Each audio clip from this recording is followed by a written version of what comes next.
nosso estudo fazendo uma oração. Vamos orar então. Santo Deus, bondoso, eterno e soberano, a Ti rendemos nossa gratidão por nos abençoar e nos conduzir até esse momento.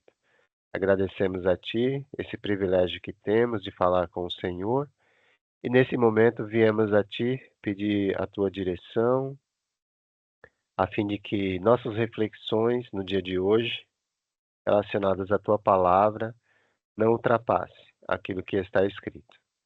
Por favor, que o Teu Espírito nos guie e que a Tua vontade prevaleça em nossa vida. Em nome de Jesus. Amém. Amém e amém. Então vamos dar sequência à nossa lição. O pessoal vai entrando aí aos poucos, né? Tá bom? E nós vamos continuando. Então eu vou compartilhar minha tela aqui com você para a gente poder dar início à nossa aula. Ok? Então, espero que você esteja vendo aí. E nós vamos dar sequência, então, à lição de número 4, né? Então, sejam todos bem-vindos ao nosso estudo sobre as revelações de Jesus Cristo para a humanidade hoje. Hoje é nossa lição de número 4. Estamos aí nos aproximando, né? Da metade, né, do nosso estudo, são 7 lições. E hoje nós vamos falar sobre mais um tema relacionado a esse estudo. Bom, nós já falamos até aqui sobre, nós fizemos uma introdução à Bíblia, não é? Nós falamos sobre algumas questões, demos um panorama, vamos dizer assim, geral da Bíblia, inclusive tratamos, né, do manuseio da Escritura, né? Como manusear, o que é capítulo, versículo e assim sucessivamente. Na lição 2, nós falamos sobre a culpabilidade do ser humano, né? Ou seja, o ser humano ele é culpado perante Deus. Por quê? Porque a Escritura vai dizer que todos pecaram e estão destituídos da glória de Deus. Mas Deus ele provê um caminho, né? Ou seja, Jesus Cristo é a resposta para esse retorno a Deus, né? Nós nos afastamos enquanto humanidade e Jesus veio e nos trouxe a oportunidade de retomar o nosso relacionamento com Deus que foi quebrado lá no Jardim do Éden. E hoje, a resposta do ser humano a Cristo. Qual será, né, a sua resposta ao que Deus providenciou, ao que Jesus fez? É sobre isso que nós vamos falar hoje, né? Qual a resposta do ser humano a Cristo? E aí tem esse texto base aí que nós separamos, né, que está em Atos capítulo 12, que nos diz: quando, porém, deram crédito a Filipe, que os evangelizava a respeito do reino de Deus, iam sendo batizados, assim homens como mulheres. Esse foi o resultado, né, de uma, vamos dizer assim, de um espalhamento da mensagem que começou em Jerusalém e chegou até a cidade de Samaria, né, que também é próximo, né, de Jerusalém, mas saiu de Jerusalém a partir desse momento aí que você está vendo, né? E os samaritanos eles deram atenção à mensagem que lhes fora pregada naquele momento. Nós terminamos a última lição na semana retrasada, né? Dizendo que a resposta à culpabilidade humana e ao seu desespero é Jesus Cristo, a esperança da glória. Lembra que nós terminamos até lendo, né, a carta de Paulo aos Colossenses, capítulo 1, né, verso 27, naquela ocasião, tá bom? Então, a pergunta é justamente essa, né? Qual será a pergunta que a gente faz agora? Qual será a nossa resposta. Deus fez a parte dele. Ele nos ofereceu a cruz.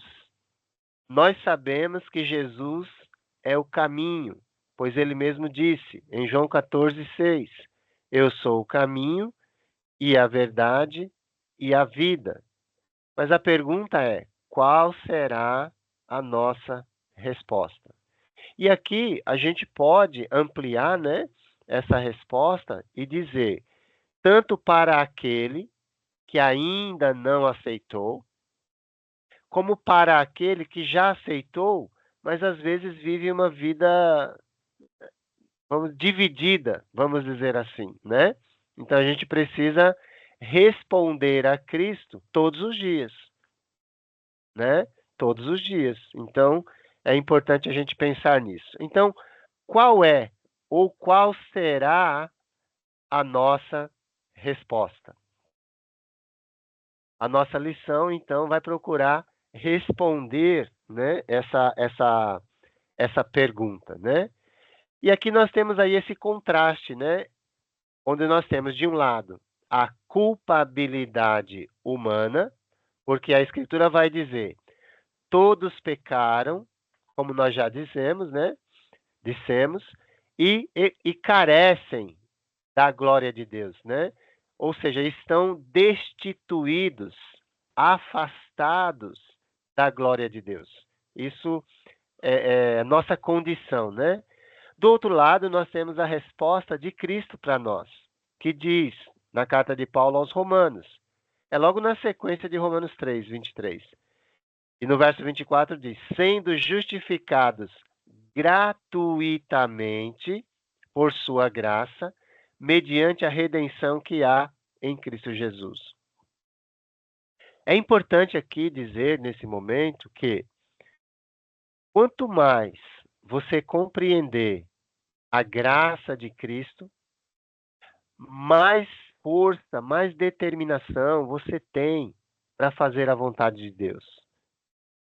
Eu creio que uma das dificuldades das pessoas não conseguirem, muitas vezes, colocar o reino de Deus em primeiro lugar é a má compreensão que elas têm da graça de Deus.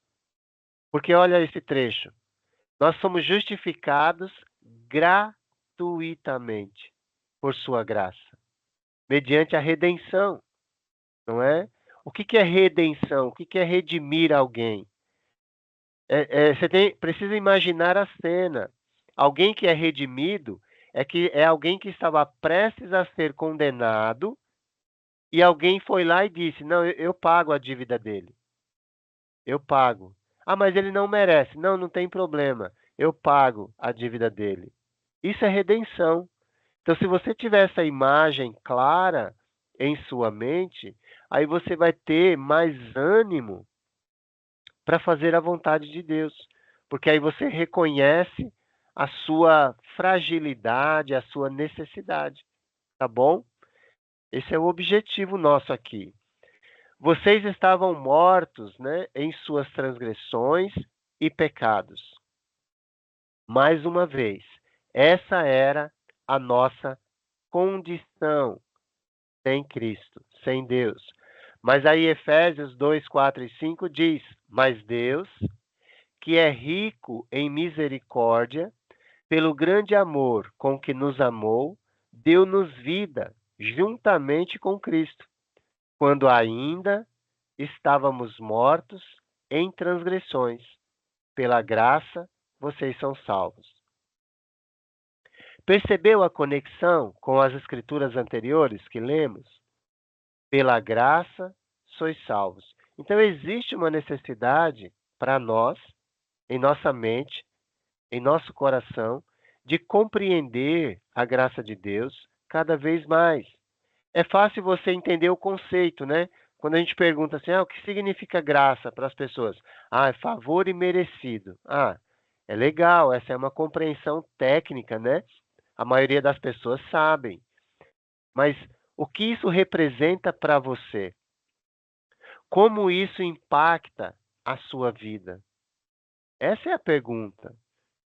E eu posso fazer por mim, eu não tenho como fazer por você, por exemplo, entende? Então é importante que a gente faça essa pergunta. Qual é o impacto que a graça de Deus tem na minha vida?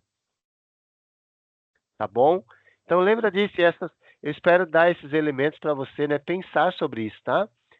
1 Pedro 2,24 vai dizer que a resposta de Cristo envolve, né, carregando Ele mesmo, Jesus, em seu corpo, sobre o madeiro, os nossos pecados, não os dele, ele não tinha pecado, para que nós, mortos para os pecados, vivamos para a justiça. Pelas feridas dele, vocês foram sarados. Deu para perceber? O pecado, ele criou uma barreira, nós já vimos isso, lembra? Em, em, em João, né? Ou melhor, em Isaías 59, perdão, 1 e 2, né? O pecado, ele criou uma barreira entre nós e Deus. E Jesus veio e removeu, tá bom? É por causa dele, é por ele que a gente consegue hoje se achegar a Deus, né? Tá bom? Então vamos lá, olha. Na sua lição aí, na apostila que você tem, né? Eu espero que você tenha, tá bom? Você pode acompanhar a culpabilidade do ser humano e a resposta de Cristo a essa culpabilidade através de seu sacrifício na cruz eram os temas dominantes da pregação na época do Novo Testamento. Então é importante a gente saber disso, não é? Se você tiver com a sua Bíblia aberta, e eu espero que você esteja, é lógico, né? Porque senão fica só metade do estudo, né? Porque aí você vai só ouvir, mas se você não confirmar na Bíblia, aí você vai estar somente escutando um tagarela falar. E eu não quero que seja um tagarela o tempo todo, né? Já falei. Você é forte o suficiente para aguentar um tagarela, mas o adequado é você ter sua Bíblia para você poder acompanhar, tá bom? Então, Atos capítulo 2, verso 24, ou 22 ao 24, diz assim, olha. Isso é o começo, né, da igreja, o início do reino de Deus na terra, olha. Diz assim, israelitas, ouçam estas palavras. Jesus de Nazaré foi aprovado por Deus diante de vocês por meio de milagres, maravilhas e sinais que Deus fez entre vocês por intermédio dele, como vocês mesmos sabem. Então, esse verso aqui diz respeito à vida de Jesus e ao seu ministério terreno, né? Ele deu provas de quem ele era. 23. Este homem lhes foi entregue por propósito determinado e pré-conhecimento de Deus. Ou seja, Pedro está dizendo: olha, isso que aconteceu foi planejado por Deus. Esse sacrifício, essa morte, né? Deus já sabia e precisava ser assim. E vocês, com a ajuda de homens perversos, o mataram, pregando-o na cruz. Então, essa é a pregação. Primeiro, Pedro falou da vida de Jesus, como ele viveu, o que ele fez. Depois Pedro disse: vocês mataram ele. Então ele falou sobre a morte dele. Mas olha o verso 24. Mas Deus o ressuscitou dos mortos, rompendo os laços da morte, porque era impossível que a morte o retivesse. Pedro falou da morte? Sim, mas também falou da ressurreição. Olha que maravilha, não é? Maravilha. Então, a pregação do evangelho envolve a vida de Jesus, a sua morte, mas também a sua ressurreição. Só para a gente confirmar isso, se você tiver com a sua Bíblia aí, e eu vou sempre repetir, né? E eu espero que você esteja, tá bom? Para que você acompanhe. Primeira aos Coríntios, capítulo 15. Olha que bacana. Para a gente confirmar isso que acabamos de ler, olha. Primeira aos Coríntios, capítulo 15, versos de 1 a 4. Aqui nós já estamos falando de uma igreja estabelecida e que precisou de correções nesse momento, né? E o Paulo vai escrever para esses irmãos. Aí ele diz assim, olha: irmãos, quero lembrar-lhes o evangelho que lhes preguei. Olha que beleza. O que nós estamos fazendo aqui nesse momento? Nós estamos lembrando o evangelho que já foi pregado para nós, ou você está ouvindo o evangelho pela primeira vez a fim de se entregar a Cristo, tá? Mas todos nós estamos no mesmo barco aqui. Quero lembrar o evangelho que lhes preguei, o qual vocês receberam, o que? O evangelho, e no qual estão firmes. Ou seja, se você recebeu o evangelho, é necessário ficar firme nele. Não saia do evangelho, tá? Por meio deste evangelho, vocês são salvos. Entendeu por que não é para sair? Porque é através do evangelho que a gente é salvo. Desde que tem uma condição, né? Que se apeguem firmemente à palavra que lhes preguei. Caso contrário, vocês têm crido em vão. Ou seja, se você aceitar o evangelho, mas não permanecer no evangelho, aí Paulo vai dizer, a sua crença é vazia. Ou seja, você perdeu seu tempo. É isso. Desse jeito mesmo, diretamente, né? Aí ele vai explicar por quê. Qual é o conteúdo do evangelho? Pois, verso 3. O que primeiramente lhes transmiti foi o que recebi, que Cristo morreu pelos nossos pecados, segundo as Escrituras. Lembra lá de Atos 2, 24, 22 a 24 que a gente leu? O Pedro, primeira mensagem que ele fez, ele falou da vida, morte e ressurreição de Jesus. E aqui o Paulo está dizendo, Cristo morreu pelos nossos pecados, segundo as Escrituras. Foi sepultado e ressuscitou ao terceiro dia, segundo as Escrituras. Entendeu? Então, a gente precisa levar em consideração que a mensagem central do Evangelho diz respeito à vida, morte e ressurreição de Jesus. Morte e sepultamento também, né? Como Paulo vai dizer aí, tá bom? Por exemplo, quando o apóstolo Paulo ele pregou a palavra em Atenas, sucedeu que, quando ouviram falar da ressurreição dos mortos, uns escarneceram e outros disseram, a respeito disso, te ouviremos noutra ocasião. Houve, porém, alguns homens que se agregaram a ele e creram. O que isso significa? Que vai ser sempre assim, gente. Às vezes você quer salvar um conhecido seu, quer levar a mensagem de salvação, né? Ou para um parente, ou para o seu cônjuge, ou para o seu filho. Só que às vezes eles não querem. E tá tudo bem. Qual é a minha parte? Qual é a sua parte? É só falar e viver o evangelho, sabendo que alguns vão aceitar e outros vão rejeitar. A gente não precisa se envolver em discussão desnecessária com as pessoas. Basta a gente ter convicção do que cremos e viver essa fé, tá? Não adianta dizer eu creio e fazer diferente daquilo que Jesus espera, porque senão vai estar enganando a si mesmo, tá bom? Então o fato é, Cristo, ele sempre produz uma reação em nós, sempre, tá bom? Então, ele não pode ser ignorado. Na verdade, ele não vai ser ignorado. Porque mesmo que a gente o ignore hoje, no final da nossa existência, ou quando ele nos chamar para prestar contas, a gente vai ter que reconhecê-lo.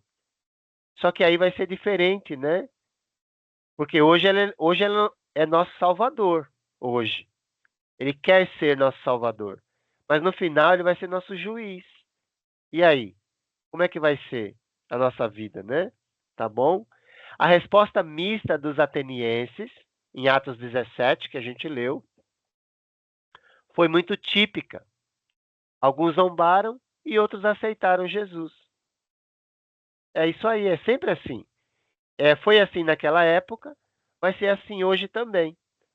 O mais importante aqui é a atitude do discípulo. O discípulo não briga com ninguém, o discípulo não força ninguém a aceitar, tá bom? Então você faz a sua parte, eu faço a minha parte e deixa as pessoas decidirem o que elas querem, tá bom? Eu sei que elas estão perdendo. Eu sei que é doloroso, especialmente quando envolve pessoas que a gente ama. Eu sei que é doloroso, mas o que eu posso fazer? Eu posso fazer a minha parte. Eu não tenho como fazer a parte do outro, né? Então, é óbvio que as promessas do Evangelho são para aqueles que aceitam a Cristo e não para aqueles que apenas escutam. Mas o que é aceitar a Cristo, né? Daqui a pouco a gente vai falar sobre isso, tá?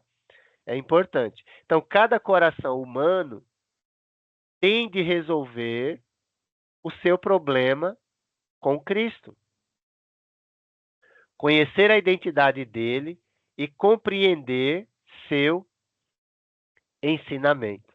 Mateus 22, 41 e 42 diz: Reunidos os fariseus, interrogou-os Jesus: Que pensais vós do Cristo? De quem ele é filho?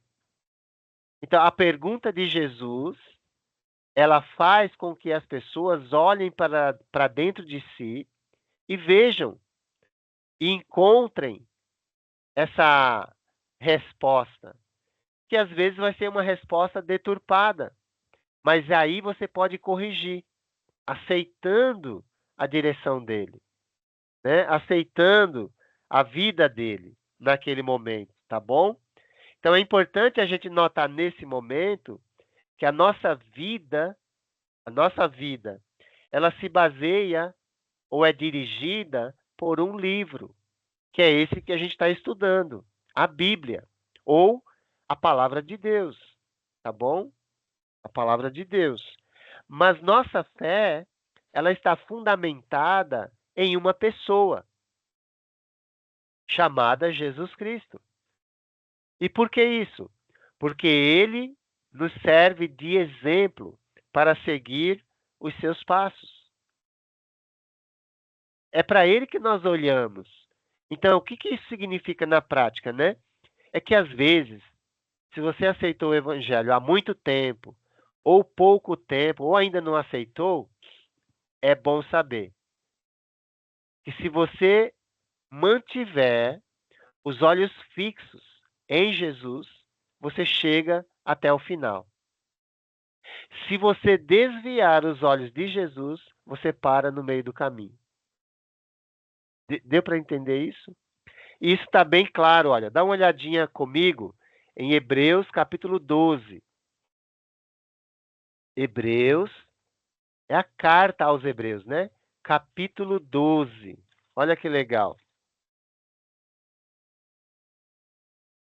Versos de 1 a 3, nós vamos ler, tá?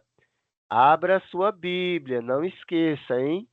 Hebreus 12 diz assim, olha: Portanto, também nós, uma vez que estamos rodeados por tão grande nuvem de testemunhas, essas testemunhas são a lista de Hebreus 11, tá? São os irmãos que foram fiéis até a morte. Ele está dizendo, esses irmãos, eles servem de testemunhas para nós. Ou seja, eles estão torcendo por nós. Que legal, né? Livremos-nos de tudo que nos atrapalha e do pecado que nos envolve. E corramos com perseverança a corrida que nos é proposta. Aqui vale dizer que nós estamos numa maratona e não numa corrida de 100 metros, né? A maratona demora mais, você sabe, né? Aí, olha, aquilo que a gente está buscando, olha. Tendo os olhos fitos em Jesus, autor e consumador da nossa fé. Ele, pela alegria que lhe fora proposta, suportou a cruz, desprezando a vergonha, e assentou-se à direita do trono de Deus. Pensem bem naquele que suportou tal oposição dos pecadores contra si mesmo, para que vocês não se cansem nem desanimem. Olhe para Jesus. É isso que ele está dizendo. tá bom? Seres humanos podem decepcionar a mim, podem decepcionar a você. Ou seja, eu posso decepcionar você como ser humano. Eu não quero fazer isso, tá bom? Eu não quero. Eu vou me esforçar ao máximo para isso não acontecer. Mas se eu te decepcionar, você precisa saber que você está seguindo Jesus e não a mim, tá bom? Isso é importantíssimo. E vale para mim também. Se você me decepcionar, tá tudo bem para mim. Eu vou continuar seguindo Jesus do mesmo jeito, entendeu? Então é importante a gente guardar essa palavra, né? Tudo bem? Espero que sim, né? Mas qual é o dilema humano, né? Vamos lá. Nosso dilema também é esse. Quem é o Cristo, né? Quem é esse homem que morreu por mim, né? Quem é essa pessoa, né? É possível ignorá-lo? Bom, pode até ser, né? Será que é possível ignorá-lo? Ao examinar os pontos fundamentais da vida de Jesus, da vida e do caráter, né, de Jesus, veremos razões pelas quais não podemos ignorá-lo. Bom, você pode ignorá-lo aqui, ok? Mas lembra que eu disse? Vai chegar um momento na vida que não há mais como fazer isso. Quer ver? Abra comigo em Filipenses, capítulo 2, do 9 ao 11. Filipenses, capítulo 2, do 9 ao 11. Hoje é possível, talvez, né, ignorá-lo, né? Mas vai chegar um ponto que não vai ser possível fazer isso, tá bom? Eu espero que você compreenda isso. Filipenses 2, de 9 a 11.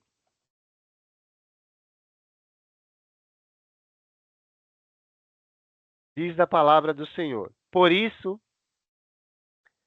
Deus o exaltou à mais alta posição. Ele deu o nome que está acima de todo nome, para que ao nome de Jesus se dobre todo o joelho, nos céus e na terra, e debaixo da terra, e toda língua confesse que Jesus Cristo é Senhor, para a glória de Deus Pai. Percebeu aí? Pode ser que hoje, vamos dizer assim, seja possível ignorá-lo, mas vai chegar um momento que não será possível para ninguém. A humanidade pode fazer isso hoje, mas vai chegar um momento em que isso não será mais possível, tá bom? Então, quem é Jesus? Bom, Jesus é o Filho de Deus. A gente já sabe disso, né? Mas vamos ver por que que nós precisamos entender isso, ok? Por quê? Primeiro, porque nós precisamos reconhecer, ou isso faz parte, né, do reconhecimento da divindade de Cristo. Mateus 16,16 nos diz: respondendo Simão Pedro, disse: Tu és o Cristo, o Filho do Deus vivo, ou de Deus vivo. Isso é importante por quê? Por que que isso é importante? Porque isso faz parte da nossa confissão, ou do reconhecimento de quem ele é, ou da sua divindade. Vamos olhar um pouquinho o exemplo de fé do eunuco. Qual foi a confissão dele? Se você não conhece a história, ela está em Atos capítulo 8, do 26 ao 40, e quem está nesse momento é Filipe, e ele foi convocado por Deus para pregar para o eunuco, tá? Eunuco aqui é um homem castrado, né? O que se sujeitou à castração, cuidava do harém do rei, então ele precisava, vamos dizer assim, se submeter, né, a isso. Ganhava um bom dinheiro, mas tinha de ser assim, tá bom? Então, vamos ver o que a palavra de Deus diz. Então, Filipe pregou para ele, falou sobre o evangelho, e aí diz o texto que, seguindo eles caminho fora, chegando a certo lugar onde havia água, disse o eunuco: Eis aqui água. Que impede que esteja eu batizado? Filipe respondeu: é lícito, se crês de todo o coração. E respondendo ele, disse: creio que Jesus Cristo é o Filho de Deus. E depois a continuação da história vai dizer que eles desceram a água e Filipe batizou o eunuco naquele momento, tá bom? Tudo bem?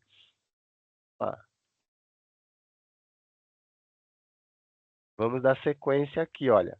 Então, isso é importante porque isso faz parte da nossa confissão pública de fé, tá bom?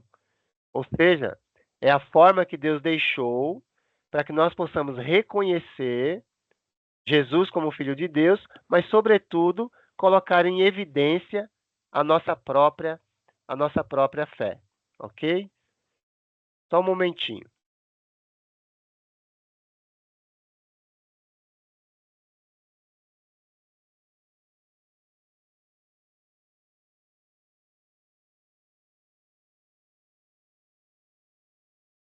Eu tô meio gripado, então de vez em quando acho que eu vou precisar dar uma paradinha, tá bom? Mas vamos lá. Então, segundo o Novo Testamento, nossa confissão de fé em Cristo é muito importante. Por quê? Olha o que Romanos 10, 9 e 10 vai dizer. Se com a tua boca confessares Jesus como Senhor e em teu coração creres que Deus o ressuscitou dentre os mortos, serás salvo. Porque com o coração se crê para a justiça e com a boca se confessa a respeito da salvação. Então, não sei se você notou, confessar Jesus como Filho de Deus, conforme esse trecho de Romanos, significa reconhecê-lo como quem em nossa vida? Alguém percebeu aí? Quando a gente confessa a nossa fé em Jesus, ou como Filho de Deus, ou como Messias, ou como Cristo de Deus, quando a gente confessa Ele dessa maneira, nós estamos reconhecendo que Ele é o quê? Ele passa a ser o quê em nossa vida? Alguém percebeu aí a lição? Em Romanos 10, 9 e 10? Não? Olha lá, hein? Senão, olha, se você não está Bom dia. percebendo, bom dia. Olha, Único, soberano em nossa vida. ok. Mas quem foi que falou? Charlene. Oi, Charlene. Isso é Oi. bom. O importante, assim, está certinho, né? Ele é único soberano, tá? Aqui na carta aos Romanos, fala que ele é o nosso Senhor, tá? E tá certinho. Ele é o soberano, é ele quem manda na vida da gente, tá bom? E é importante a gente reconhecer, aqui é uma dica, tá bom, de estudo e também de interpretação textual para você. Sempre é bom a gente extrair do texto aquilo que o texto diz, tá bom? E depois a gente faz a aplicação, tudo bem? Isso é um processo natural e que você vai sempre fazer com que a escritura prevaleça, tá? Em outros textos, por exemplo, eu posso me lembrar aqui de Apocalipse, capítulo 1, versos 5 e 8, que vai falar que Jesus é soberano, tá bom? De toda a terra. 1 Timóteo 6,15 vai dizer que ele é rei dos reis e senhor dos senhores, ou seja, ele é soberano. Então a resposta está certa, tá ok? Só para a gente frisar bem isso. Mas é importante sempre, quando a gente estiver lendo um texto, a gente sempre procurar no texto aquilo, a resposta, né? Que nós precisamos para o momento, para aquele momento, tá bom? E aí depois a gente faz as aplicações. Isso chama-se, sabe o quê? No processo da teologia, chama-se de exegese e hermenêutica, tá? Exegese é você vai lá para entender o que o texto significa naquele momento, tá bom? E a hermenêutica? A hermenêutica é a aplicação do texto na sua vida, no momento em que você vive. Deu para entender?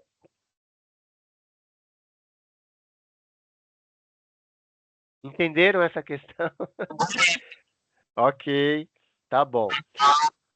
Exegese É Jesus. e hermenêutica. Alguém queria perguntar? Tem o microfone ligado, não sei se quer perguntar ou não, tá? Mas qualquer coisa você pode perguntar, não tem problema. Tá bom então, então vamos seguir. Fala que identifique que Jesus é o Senhor. Acho que é o do seu Arthur que está aberto. Pode fechar, por favor? Isso, eu só estava respondendo que Jesus é o Senhor. Jesus é o Senhor. Isso. Obrigado, seu Arthur. Obrigado. É isso mesmo. É que não estava dando para... A voz estava misturada com alguma coisa, então não deu para entender direito. Mas é isso mesmo, tá bom? Bom, uma outra característica de Jesus é que ele é o mestre do universo. Né? Ele é o criador, né? Tá bom? O ensino que transcende gerações. Então, Cristo trata de verdades que atravessam todas as épocas e que desafiam a mente humana a cada nova geração. No primeiro século, Jesus falou às multidões usando a natureza conhecida para ilustrar suas verdades espirituais.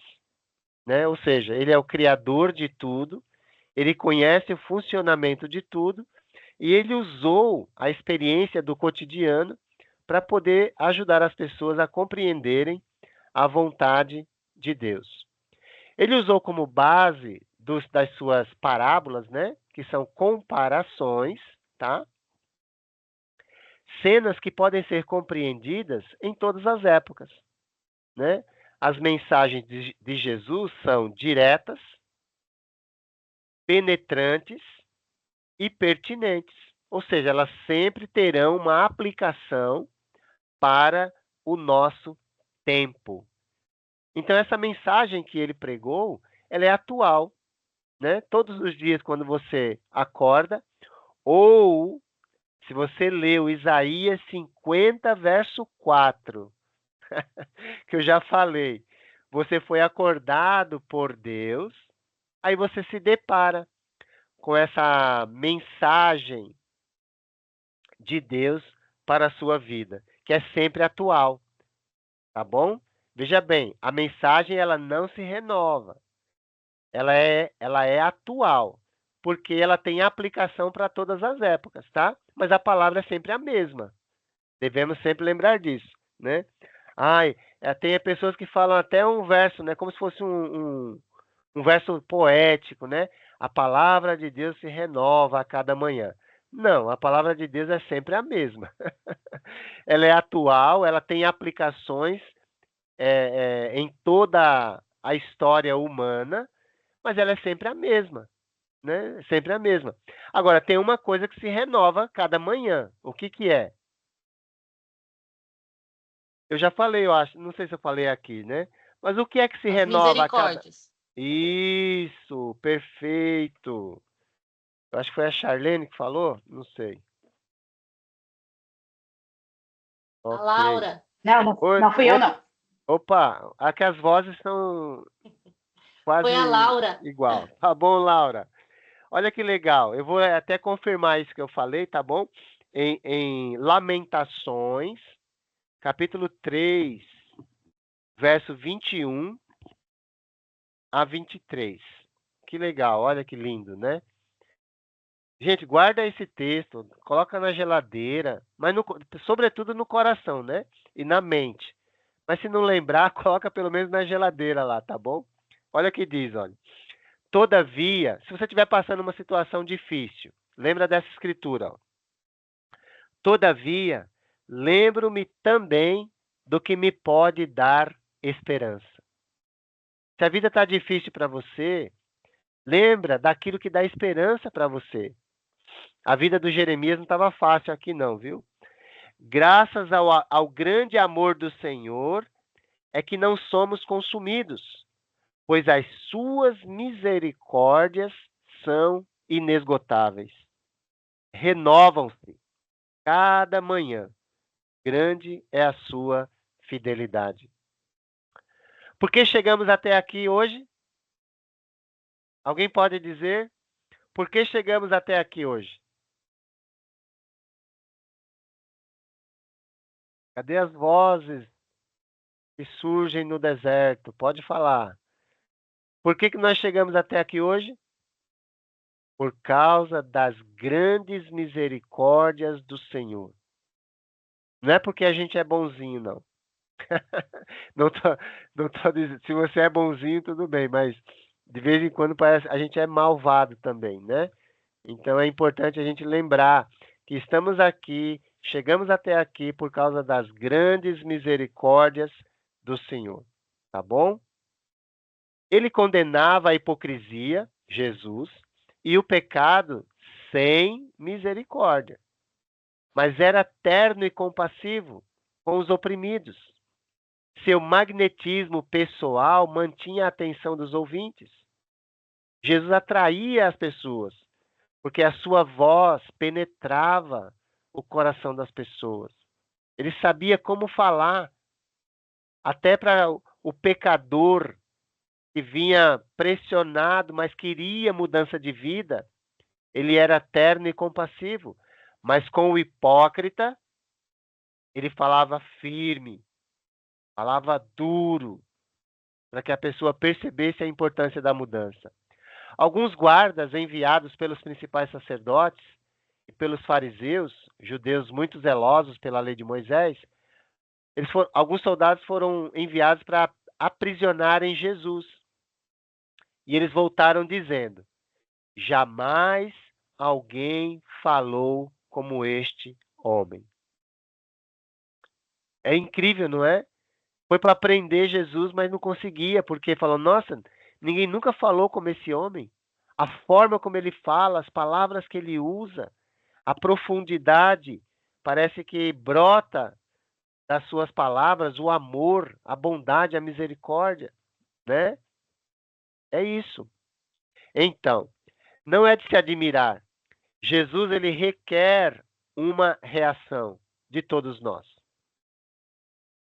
Se não reagirmos positivamente, seremos iguais a certos homens do primeiro século que se desfizeram de suas palavras, mas certamente reagiram.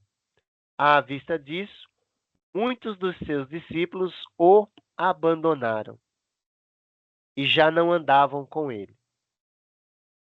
Esse aqui é um dos textos, eu diria, mais trágicos do Novo Testamento, né? Por quê? Porque você tem nesse contexto uma multidão de 5.000 homens, sem contar mulheres e crianças, naquele momento. E eles ficaram com Jesus. Sabe por quê? Por causa dos milagres que Jesus fazia. E aí eles queriam mais. E aí Jesus falou da importância de se alimentar dele como pão vivo que desceu do céu. Ou seja, se alimentar dos seus ensinos, da vontade dele para a sua vida.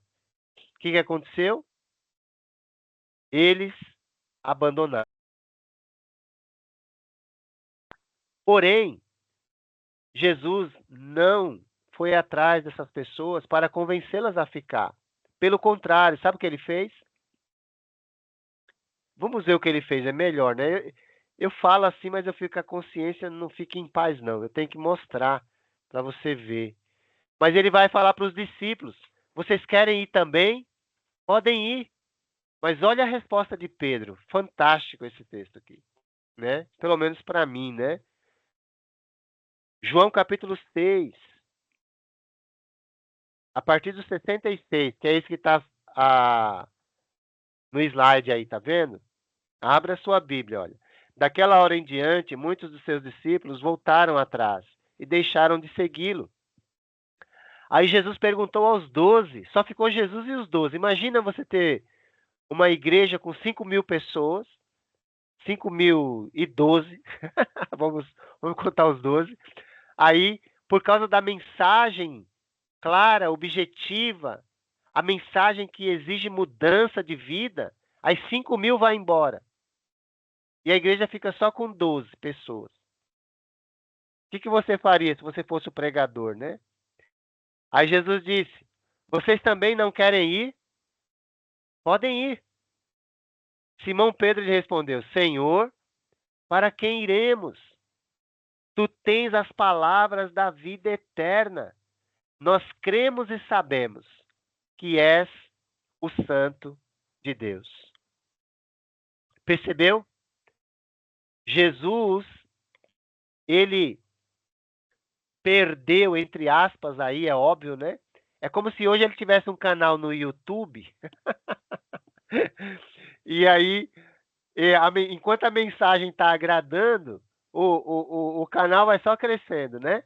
Mas na hora que fala uma mensagem que exige mudança de vida, aí pronto, aí dislike para todo lado, né?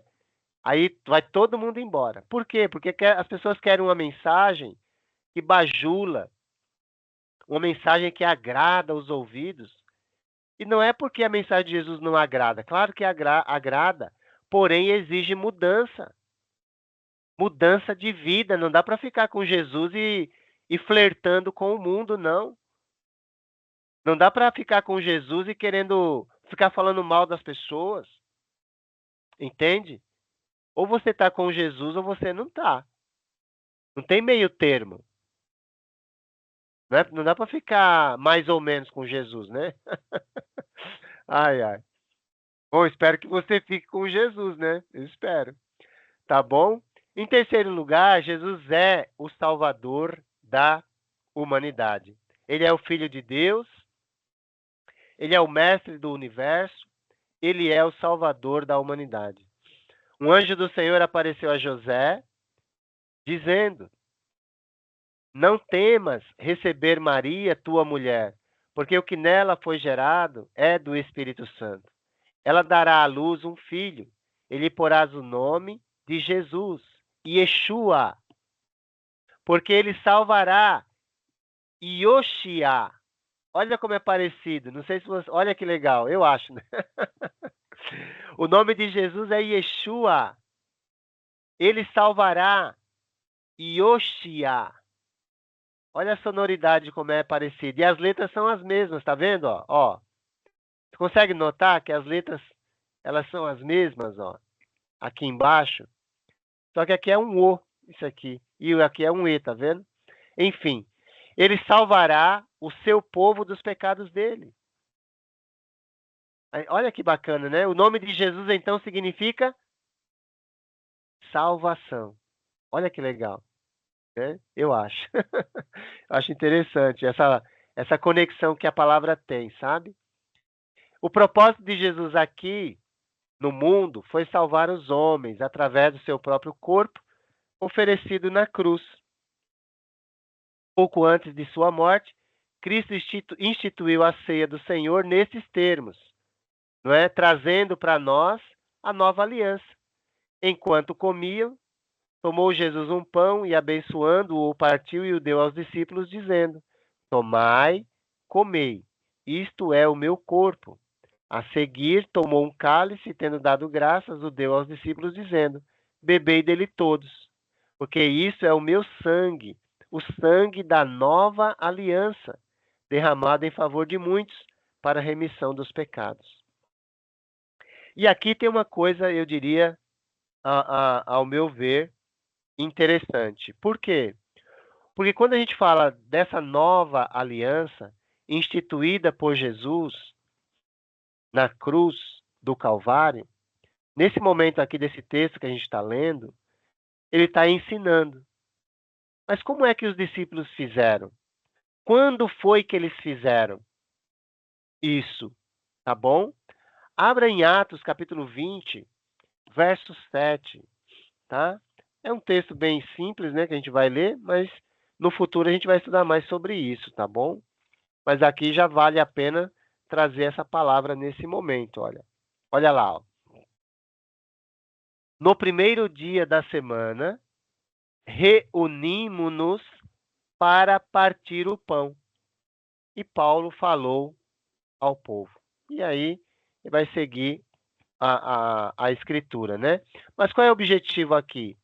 É trazer para você essa reflexão sobre quando devemos participar do pão. né? E do cálice. Partir o pão. Quando? No primeiro dia da semana. Aí quantas vezes? É no primeiro dia da semana. Quantos primeiros dias da semana tem no mês? 4, às vezes 5. Então, mas sempre que você lê assim, olha, quando é que nós devemos participar do pão e do cálice? No primeiro dia da semana. Por quê? Por que que a gente deve participar do pão ou partir o pão no primeiro dia da semana? Alguém gostaria de falar? Por quê? Aqui eu quero ouvir a sua voz agora, hein? Por quê? Nós devemos participar do pão no primeiro dia da semana e do cálice, né? Esse é o propósito da reunião, participar do pão. Esse é o mais importante que a gente faz. Mas por que que isso é o mais importante, gente? Eu não escutei. Lembrar do sofrimento, morte, sepultamento e ressurreição. Isso mesmo. Porque, primeiro, vamos lá, vamos falar assim. Nós lemos Mateus 26, ok? Por que que nós devemos participar do pão no primeiro dia da semana? Porque Jesus falou para lembrar dele nesse momento, através do pão e do cálice. Quando ele ensinou, ainda nós não sabíamos quando deveríamos fazer. A gente só vai descobrir isso depois, quando a gente continua lendo a Escritura, certo? Mas o mais importante qual é? É você observar o propósito da reunião, tá bom? Qual é o propósito da reunião? É lembrar do sacrifício de Jesus, gente. Tá bom? Não é culto da família, não é culto de bênção, não é culto de milagre, não é culto de... Não! O culto é de adoração a Deus para lembrar do sacrifício de Jesus. E aí a gente louva, a gente ora, a gente participa das ofertas também, porque é no primeiro dia da semana, mas todas as coisas do culto, gente, só tem sentido por causa do sacrifício de Jesus. E Jesus mandou lembrar participando do pão e do cálice. Quando é que a gente faz isso? No primeiro dia da semana. Tá bom? Espero que isso ajude você. Eu fico aqui querendo que todo mundo compreenda as coisas, mas às vezes é. Ok? Vamos lá então, vamos continuar. Qualquer dúvida aí você para e pergunta, tá? Tudo bem? Não tem problema. Pode e é bom que pergunte, né? Tá? Então vamos lá. Posteriormente, os apóstolos disseram: Este Jesus é pedra rejeitada por vós, os construtores, a qual se tornou a pedra angular. E não há salvação em nenhum outro, porque abaixo do céu não existe nenhum outro nome dado entre os homens pelo qual importa que sejamos salvos. Você lembra que no início do nosso curso eu perguntei para você o que Jesus significa para você? Alguém lembra? Vou até voltar aqui para ver. É só ver as iniciais dos nomes, né? Os rostos a gente não vê. Mas você lembra o que foi agora? A Roseli já mostrou o rosto dela ali, ó. Tá certinho, hein? É bom ver o rosto. Então, você lembra que a gente fez essa pergunta? O que Jesus significa para você? Alguém lembra? Qual foi? A gente deu várias respostas, mas você lembra o que eu falei assim, ó, para esse estudo nosso, Jesus vai significar isso. Isso o quê? Alguém lembra? Jesus é o fundamento. Jesus é a base. Jesus é a pedra angular que sustenta todas as outras. Tudo bem? Onde é que a gente tirou isso? Efésios capítulo 2, verso 19. E você junta com esse Atos que a gente leu há pouco aí, tá bom? Primeira aos Coríntios, capítulo 3, verso 11. Ninguém pode lançar outro fundamento além do que já foi posto, o qual é Cristo Jesus. Jesus é o fundamento, tá bom? A base. E nessa base a gente está construindo a nossa vida e os nossos pensamentos. Bom, eu espero, né? Sinceramente. Bom, quando o Filho de Deus e Salvador do mundo falar, todos terão de lhe responder, de uma maneira ou de outra. Hoje podemos rejeitar suas afirmações ou podemos aceitá-las e segui-las. Porém, ainda resta uma decisão: a favor ou contra Jesus. Pilatos, perplexo, perguntou à multidão: que farei então de Jesus, chamado Cristo? Que farei? E serve para nós essa pergunta, não é? O que você fará com Jesus nesse momento? Ok? Esta é a decisão crucial de todos os homens. O que faremos com Jesus? O que você fará com Jesus? O que você fará com os ensinos de Jesus? Em nossa resposta reside nosso destino eterno. Aceitaremos ou não a Cristo como Salvador? Essa é uma decisão que eu não posso tomar por você, nem você por mim. Nós precisamos pessoalmente tomar essa decisão. Então vamos definir uma fé que responde adequadamente a essa pergunta. O que faremos com Jesus? Tá bom? O que significa aceitar Cristo para você? Nesse momento aqui. O que significa aceitar Cristo para você? Olha, eu deixo você falar, hein? Se você não falar, eu vou diretão ao ponto, hein? Já vou avisando. Alguém tem algum... O que significa aceitar Cristo?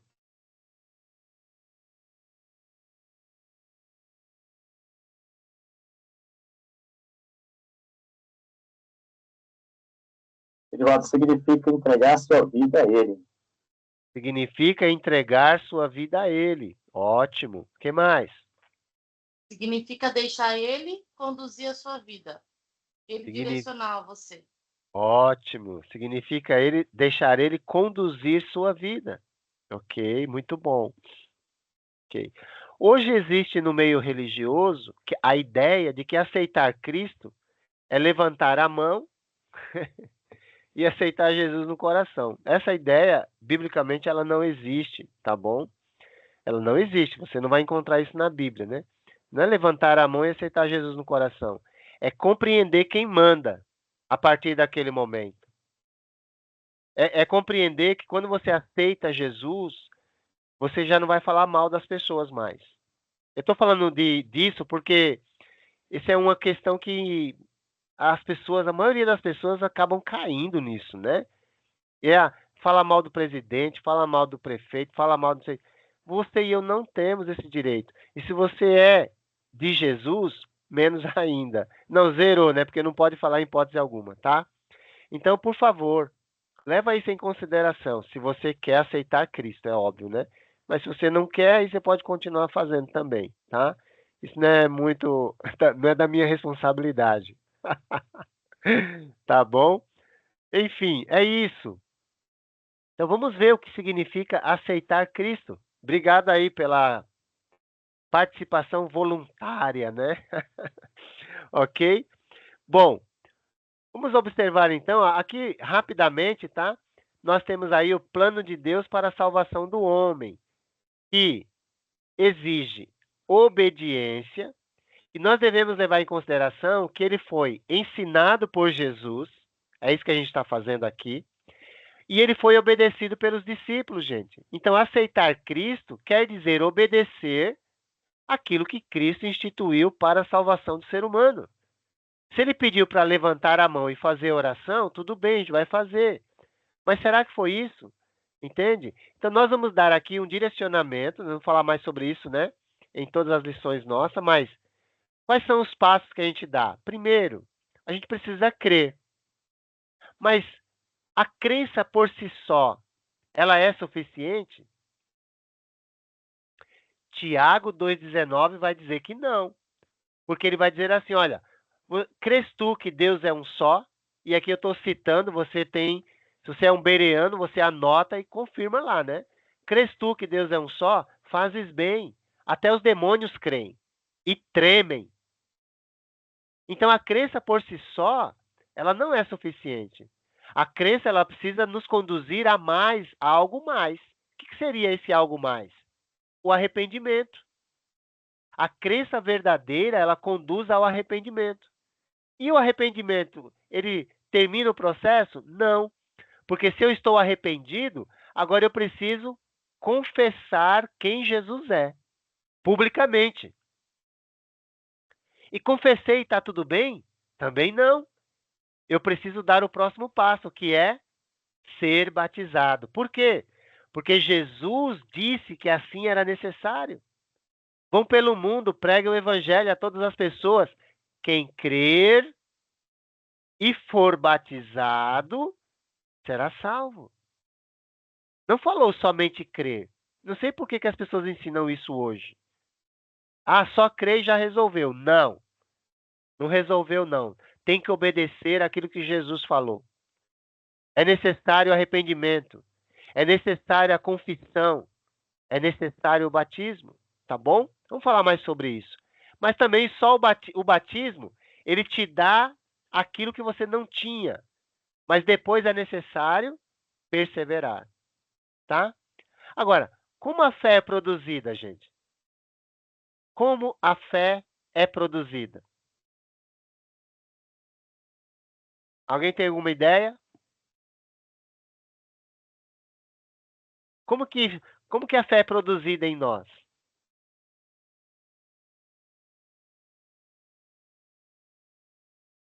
Abra comigo em Romanos 10, verso... Oi? As obras. Não entendi. Ah, falou das obras? Ok. As obras, na verdade, assim, só para efeito de uma compreensão mais profunda, elas revelam a nossa fé, mas não é elas que produzem a fé, tá? Elas revelam a fé. Isso eu estou falando agora, você pode ler depois, Efésios 2, de 8 a 10. Pela graça sois salvos, isso não vem de vós, é dom de Deus, não de obras, para que ninguém se glorie, pois somos feitura deles, criados em Cristo Jesus, para boas obras. Agora, Tiago, capítulo 2, vai dizer que a fé sem obras é morta. Mas não é a obra que produz a fé. Olha lá, Romanos 10, 17 agora, tá? Eu entendi o que foi falado, mas eu só estou aqui ajustando e organizando os pensamentos, tá bom? Só para você entender. Olha lá. Consequentemente, a fé vem por se ouvir a mensagem. E a mensagem é ouvida mediante a palavra de Cristo. Então, o que é que produz a fé? A mensagem. É o ouvir a mensagem. Isso significa que quanto mais você ouvir sobre Cristo, mais fé você vai ter. Quanto mais você ler a palavra, mais fé você vai ter. Sua fé vai ficar mais robusta. E, consequentemente, isso vai produzir boas obras em você. Olha que legal, né? Eu acho. Tudo bem?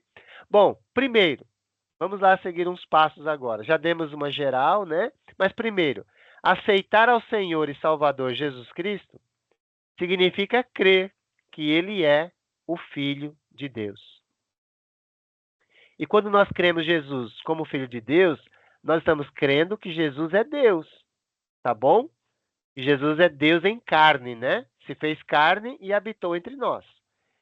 Mas olha o mandamento aí. Ide por todo o mundo, pregai o evangelho a toda criatura. Quem crer e for batizado será salvo. Quem, porém, não crer será condenado.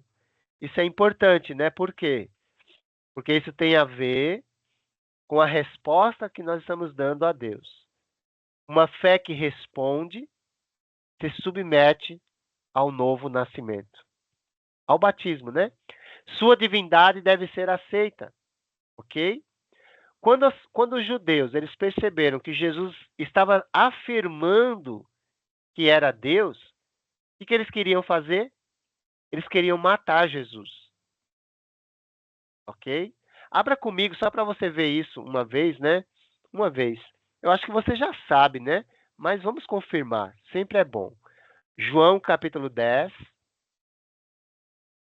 Jesus diz assim, olha, no verso 30. No verso 30. Aí a gente vai continuar lendo até o 33, ó. João capítulo 10, verso 30. Diz assim: Eu e o Pai somos um. Novamente os judeus pegaram pedras para apedrejá-lo. Mas Jesus lhe disse: Eu lhes mostrarei muitas boas obras da parte do Pai. Por qual delas, olha que legal, vocês querem me apedrejar? Estou mostrando através das obras quem eu sou. Responderam os judeus: Não vamos apedrejá-lo por nenhuma boa obra, mas pela blasfêmia, porque você é um simples homem e se apresenta como Deus. Percebeu? Jesus deixou claro quem ele era, gente. E aí eles queriam matar Jesus. Tá bom? Então, sua divindade deve ser aceita. Porque se não credes que eu sou, morrereis nos vossos pecados. Olha que coisa, hein? Jesus ele está fazendo referência à resposta de Deus no Antigo Testamento a Moisés, em Êxodo capítulo 3, verso 14. Ele é o grande eu sou. E ele falou também em João capítulo 8, né? João capítulo 8, quando eles estavam os judeus também, né? Sempre envolvidos, né? Antes de Abraão existir, Jesus disse: Eu sou. Em João 8:58, olha. Eu lhes afirmo que antes de Abraão nascer, eu sou. João 8:58. Então eles apanharam pedras para apedrejá-lo. Mas Jesus escondeu-se no templo. Escondeu-se e saiu do templo. Que coisa, hein? Jesus se apresentou como Deus. Então aceitar a divindade de Jesus é necessária. O ser humano se rende por meio da fé ou crença. Fé ou crença é o primeiro passo a ser dado para uma entrega total do homem depois de ter ouvido a palavra de Cristo. Deus tomou a iniciativa de trazer o homem de volta à sua presença por meio de um apelo cheio de amor e graça, e não pela força, de forma que ele pudesse entregar-se em estado de fé. João 3,16, muito conhecido, né? Porque Deus amou o mundo de tal maneira que deu seu Filho unigênito para que todo que nele crer não pereça, mas tenha vida eterna. Então esse é o primeiro passo, tá bom? Que a gente apresentou lá no começo. O ser humano se rende a Deus por meio da fé, mas o que significa isso? Os dicionários da língua grega afirmam que a palavra fé significa basicamente crença ou convicção de que alguma coisa seja verdade, tá bom? Uma coisa, aquilo que você acredita é a verdade para você. No nosso caso, a gente tem fundamento, né? Então lhe perguntaram: o que precisamos fazer para realizar as obras de Deus? Jesus respondeu: a obra de Deus é esta: crer naquele que ele enviou. Em João 6, 28 e 29. Então, a crença é uma obra de obediência que acompanha aquele que tem fé.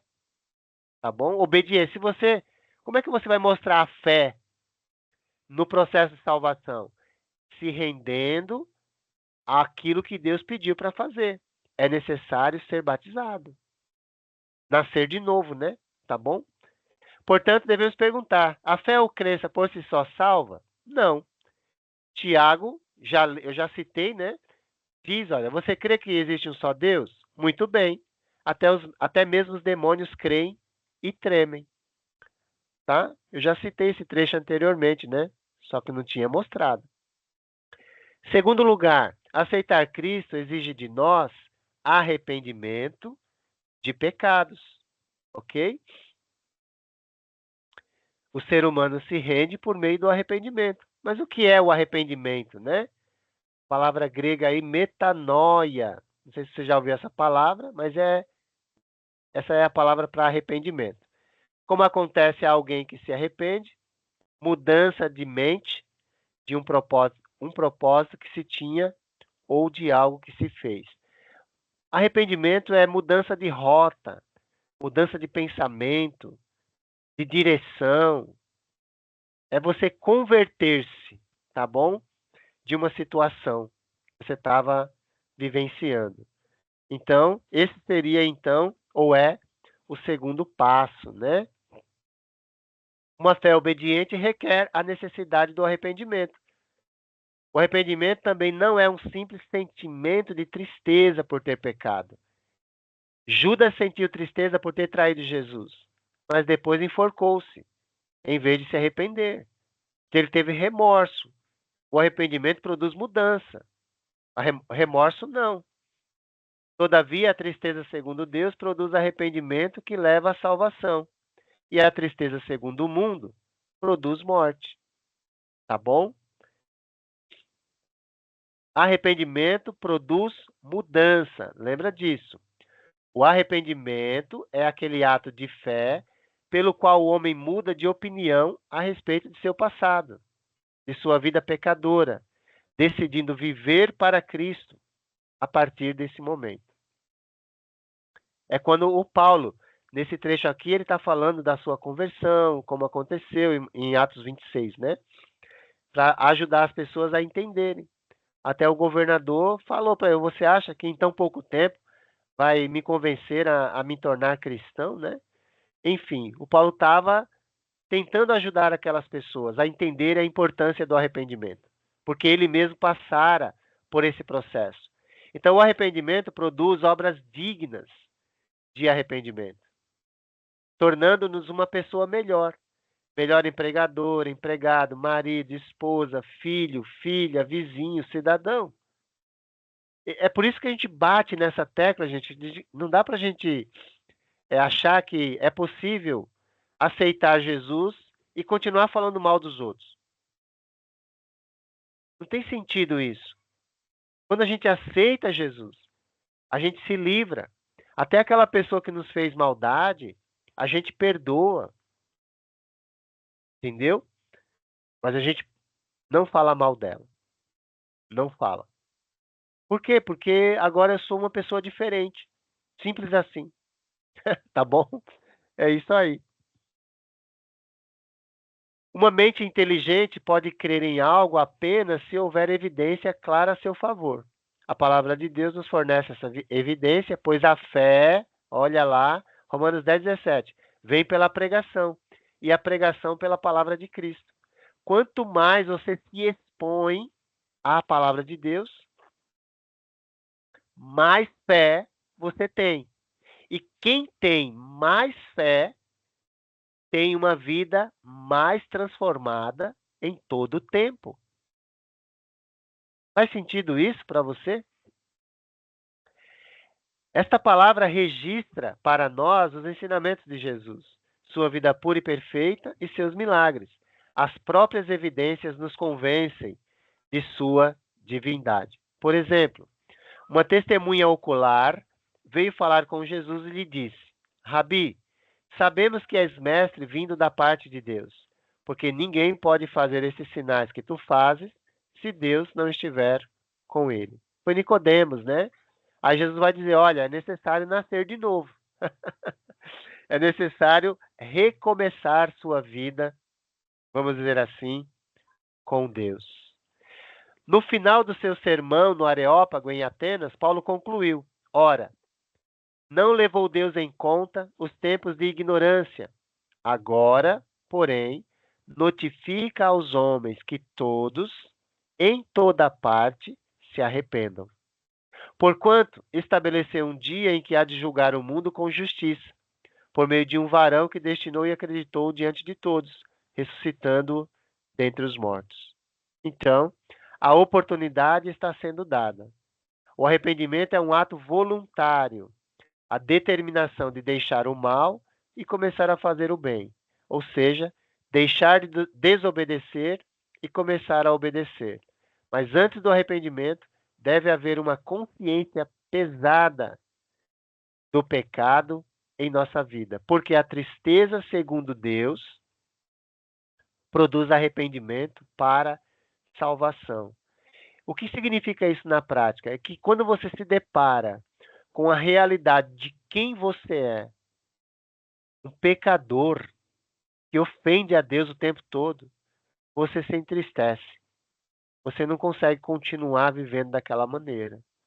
Você chora, se necessário. Entende? É isso que é arrependimento, gente. Se você fala mal dos outros e isso é normal para você, é importante saber que para Deus não é. Ele poderia até fazer isso, mas ele sempre procura observar o que há de bom nas pessoas, inclusive em mim e em você. Que coisa, né? Vamos continuar. O resultado, então, é uma vida transformada. Eu gosto de dizer que a gente precisa deixar de ser lagarta, asquerosa, e a gente se transformar numa borboleta. Sabe qual é a palavra grega para transformação, gente? Alguém sabe?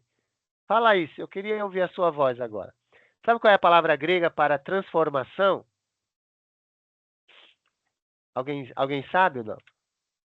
Eu acho que você sabe, é que você não está com coragem para falar. Eu acho que você sabe. Eu acho. É a palavra metamorfose. Quando você está no processo de transformação da sua vida, você está passando pelo processo de metamorfose pelo qual passa a lagarta até se transformar numa linda borboleta. Deixe de ser lagarta. E se transforme numa bela borboleta, onde as pessoas vão lá e nossa, que linda, né? Lagarta, não quero nem ver, né? Mais ou menos assim, tá bom? Não, tem gente que gosta da lagarta, eu sei, mas a maioria gosta da borboleta, a maioria, tá bom? Então vamos nos transformar em borboleta, melhor. Ai, ai. Tá bom, hoje eu tô falando bastante, né, gente? Mas vamos lá. Vida transformada, ok? Vamos transformar a nossa vida e ficarmos mais parecidos, né, com Jesus. Opa, abri uma página aqui que não era para abrir, não é? Espera aí. Ok. Bom, terceiro, aceitar Cristo inclui uma confissão de fé em Jesus como Senhor. Ok? Então vamos lá. O homem se rende também por meio da confissão. Paulo escreveu aos irmãos, aos discípulos, né, em Roma, Romanos 10, que nós já lemos, se você confessar com a sua boca que Jesus é Senhor e crer em seu coração que Deus o ressuscitou dentre os mortos, será salvo. Pois com o coração se crê para a justiça e com a boca se confessa a respeito da salvação. Ok?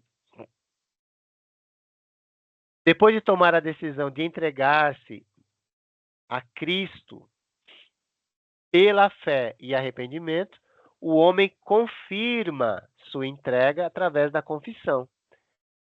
Ok? Por isso que é importante aprender, né, a palavra. A confissão é parte inerente à vida dos discípulos, uma vez que no dia do juízo Jesus negará aqueles que se recusaram a confessar sua fé nele. Ou seja, a confissão não é um ato pontual da sua vida e da minha vida. Não. Nós confessamos Jesus no processo de conversão, mas continuamos confessando Jesus depois da conversão, como uma manifestação da nossa fé em Jesus, tá bom? Assim, a confissão vem antes da salvação, quando repetimos a boa confissão que Timóteo fez perante muitas testemunhas, tá bom? Confessar é declarar publicamente nossa fé e lealdade a Jesus. E o quarto, aceitar a Cristo requer nosso batismo, que é o sepultamento em água, tá bom? Para a remissão de pecados. Isso aqui é extremamente importante. Por quê? Quando Pedro fez a primeira pregação, tá? Pedro fez a primeira pregação do Evangelho, ele vai dizer no Atos capítulo 2, 21. Porque todo aquele que invocar o nome do Senhor será salvo. Vamos conversar um pouquinho, bem, dá tempo ainda, tranquilo, tá? Vamos conversar um pouquinho. Atos 2:21, então, vai dizer que todo aquele que confessar o nome do Senhor, ou invocar, né, o nome do Senhor, será salvo. O que é invocar? É chamar para a vida. Entende? É isso. Agora, a minha pergunta é, quando é que o nome do Senhor é invocado para a salvação de uma pessoa? É uma pergunta. Se você tiver a resposta, você pode dar. Vou repetir a pergunta. Quando é que o nome do Senhor é invocado para a salvação de uma pessoa?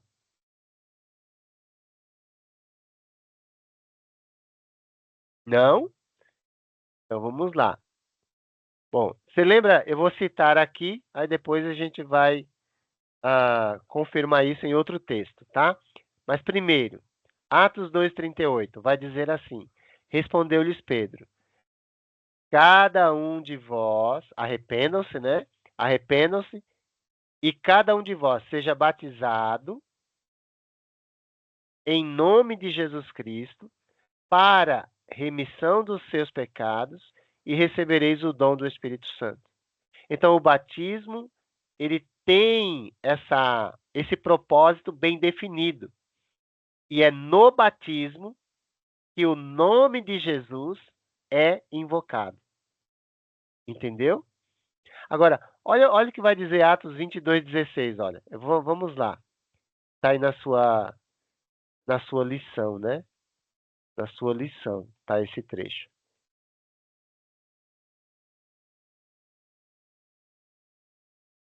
Então, vamos lá. Ó. O homem se entrega por meio do batismo. Então, é necessário crer, arrepender, confessar e, Pedro vai dizer, é necessário ser batizado. Cada um de vocês seja batizado em nome de Jesus Cristo. Ok? Então, para que o batismo esteja dentro do plano estabelecido por Deus, é necessária a pessoa certa, ou seja, ter consciência, né? E capacidade mental para crer no Evangelho, né? O tempo é chegado, dizia ele, Jesus. O reino de Deus está próximo. Arrependam-se e creiam nas boas novas. É necessário crer. Vão pelo mundo, pregam o Evangelho a todas as pessoas. Quem crer e for batizado será salvo. É necessário crer para ser batizado. É necessário também o propósito correto, que a gente já viu, né? Perdão de pecados, em Atos 2:38, e receber o dom do Espírito Santo. Ananias disse a Paulo de Tarso, né? Futuro apóstolo Paulo, olha lá que legal, ó. E agora? Por que te demoras?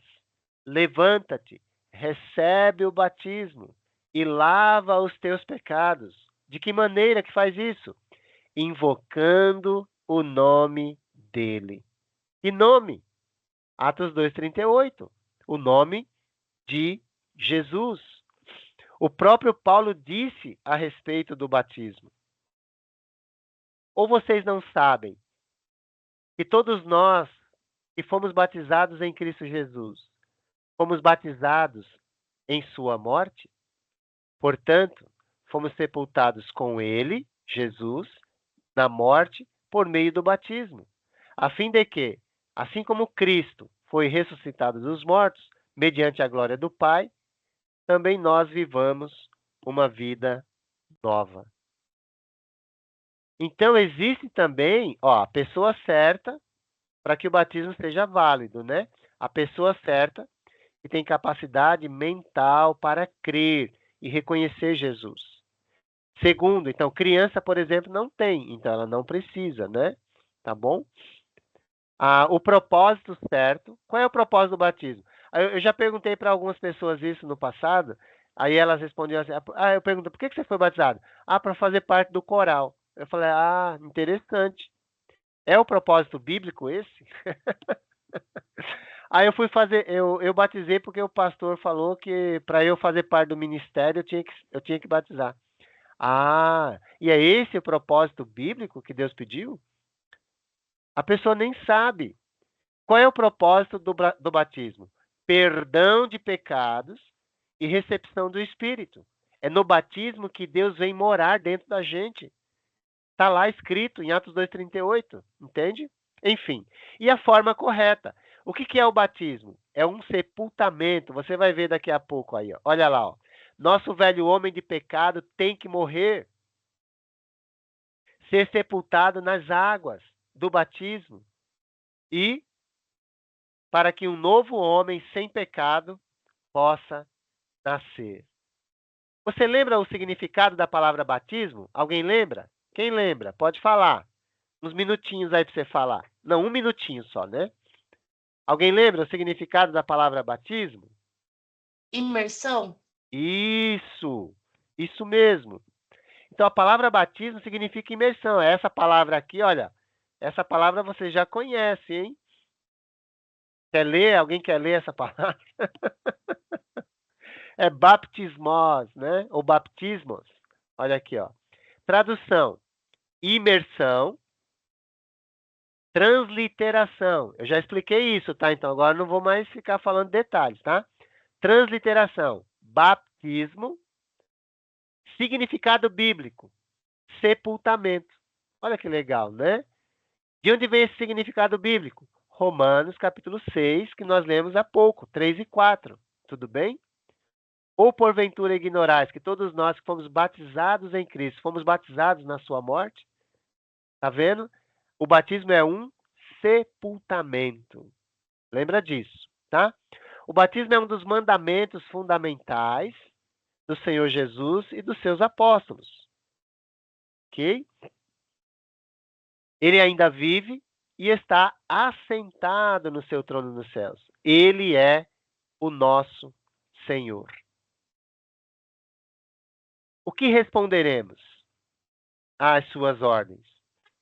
Qual será a minha resposta? Qual será a sua resposta? Tá? Nesse momento aqui, nós falamos dos 4 passos importantes até o batismo, né?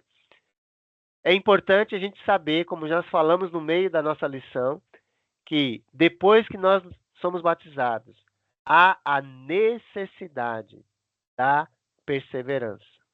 Perseverar nos ensinos de Jesus. Ou, como eu gosto de dizer, nas 4 disciplinas essenciais, ok? A palavra grega batismo, já falamos, seu significado é imersão. A palavra foi transliterada para o português e ficou assim, batismo, e seu significado bíblico é sepultamento. Como nós já vimos, a função do batismo para não sermos castigados por causa dos pecados cometidos no passado, o que Jesus disse em Marcos 16, que quem crer e for batizado será salvo. Quem, porém, não crer será condenado. Naturalmente, porque não será batizado, é óbvio, né? O que Pedro ensinou sobre batismo em 1 Pedro 3,21, ele usou o dilúvio, o dilúvio, lá da época de Noé, para dizer que, do mesmo modo que o dilúvio salvou aquelas pessoas, o batismo também salva a gente agora, tá? Como o dilúvio afastou Noé da destruição do mundo pecador, o batismo nos separa do pecado e da destruição que o acompanha. Isso não quer dizer que a água salva. A graça de Deus é o poder salvador. Pedro diz, o batismo agora também vos salva, por meio da ressurreição de Jesus Cristo. O batismo salva pecadores do mesmo modo que a água curou o cego de Jericó. Jesus mandou que o cego se lavasse na água para poder enxergar. Ao lavar-se, ele mostrou fé em Jesus. E foi então Deus, e não a água, que lhe restituiu a visão. Então, ao ser batizado, o homem prova ou mostra a sua fé. É Deus, portanto, que salva e não a água. O batismo salva por meio do que ele simboliza: morte de Cristo, sepultamento e ressurreição, como a gente já pôde observar. Ok? Então, o batismo exprime a fé que o homem tem na obra de Deus, pois no batismo somos levantados com Cristo. Paulo escreveu: isso aconteceu quando vocês foram sepultados com ele no batismo, e com ele foram ressuscitados, mediante a fé no poder de Deus que o ressuscitou dentre os mortos. Finalmente, como veremos detalhadamente, na lição Jesus Cristo, nosso Mestre, aceitar a Cristo exige de nós uma submissão total à sua autoridade e serviço a seu reino. É necessário tomar a cruz e segui-lo. É necessário manter comunhão com Deus e uns com os outros. É necessário permanecer fiel até a morte. É um resumo desses 3 textos finais que você está vendo aí. Vale a pena a leitura deles depois, tá bom? É possível ignorar o Cristo crucificado e ressurreto, mas não será possível ignorar o Cristo glorificado em sua volta, pois todo joelho se dobrará e toda língua confessará que Jesus Cristo é o Senhor. Que Deus te abençoe e te guarde, e que Ele levante sobre ti o seu rosto e te dê paz. Amém e amém. Perguntas? Comentários? Amém. Amém! Opa, gostei do amém bem Amém. forte, isso mesmo. Alguém tem alguma pergunta que gostaria de fazer, que está aí queimando o coração e não consegue dormir hoje se não fizer a pergunta? Pode fazer. Tá bom? Se você tiver, você pode fazer agora. Senão a gente vai fazer uma oração e a gente vai dar como finalizado esse momento. Alguém está com o coração queimando de desejo de fazer uma pergunta? Ai, ai. Ok, parece que os corações estão calmos e tranquilos. Então a gente vai poder fazer a oração e entregar esse momento a Deus, a fim de que Ele continue sendo honrado e exaltado em nossa vida. Tá bom? Vamos orar? Eu vou pedir para o irmão Arthur, pode fazer essa oração? Dá para fazer? O irmão Arthur, ele está na rádio, não sei se vocês estão vendo aí, tá vendo? Ó? Ele está na rádio, ele está transmitindo a aula também. Que legal, né? Deus abençoe, irmão Arthur. Pode abrir seu microfone se der para fazer a oração. Se não der, aí você fala que eu faço. Ok. Ok, Divaldo, vamos estar orando. Agradeço pela essa aula de hoje, muito bom. Eu creio que nossos ouvintes também estão se agradando e aprendendo junto. certeza. Muito obrigado aí por essa mais uma aula. Louvado seja Deus. Já pra... Vamos orar, então. Vamos orar. Querido Deus Pai, poderoso Senhor, queremos te agradecer, exaltar o teu santo nome, porque mais uma vez podemos, ó Pai, sentir a tua presença, os teus ensinamentos, o teu amor, o teu carinho por nós, esse desejo do Senhor de nos ensinar através do teu filho Edivaldo, e esse desejo de nós em aprender. Muito obrigado, Deus. Te agradecemos por essa aula. Que o Senhor continue capacitando cada vez mais o irmão Edivaldo José para transmitir essas mensagens bíblicas aos nossos corações, que nós cresçamos juntos, ó Pai, uns aos outros. Muito obrigado por cada pessoa aí conectadas. Muito obrigado pelos nossos ouvintes também, nos ouvindo e aprendendo juntos. Te agradecemos em nome de Cristo Jesus. Amém. Amém. Louvado seja Deus. Nossa, eu admiro você, viu? Porque você ficar 1h45 ouvindo alguém falar, tem que ter muita coragem, hein? Parabéns pela sua coragem, viu? Deus abençoe sua vida e te dê paz no coração o tempo todo aí, tá bom? Lembrando que ter paz no coração não significa ausência de dificuldades ao redor, mas sim crer que Deus está com você e Ele pode te ajudar a vencer os desafios que se apresentam aí na sua vida, tá bom? Ok? Na semana passada, deixa eu falar assim, isso é bom, porque agora eu vou... É a hora do testemunho, né?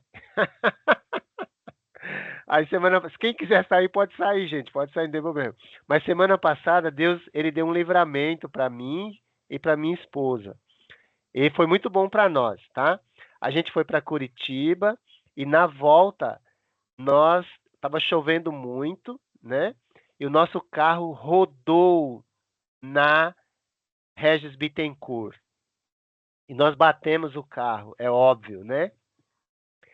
Nós não tivemos nada, o carro só quebrou uma lanterna e amassou um pouquinho, né? Só que nós ficamos presos numa lamaçal lá, né?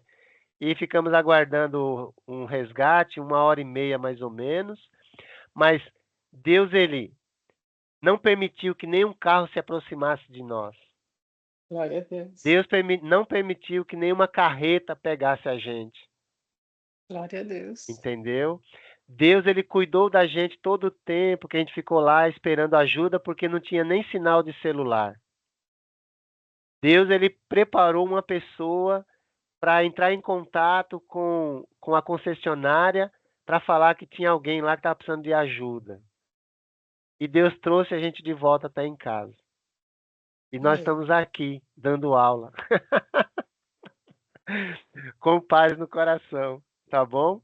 Louvado seja Deus. Estou contando Amém. isso para você entender também que as circunstâncias ao seu redor podem mudar.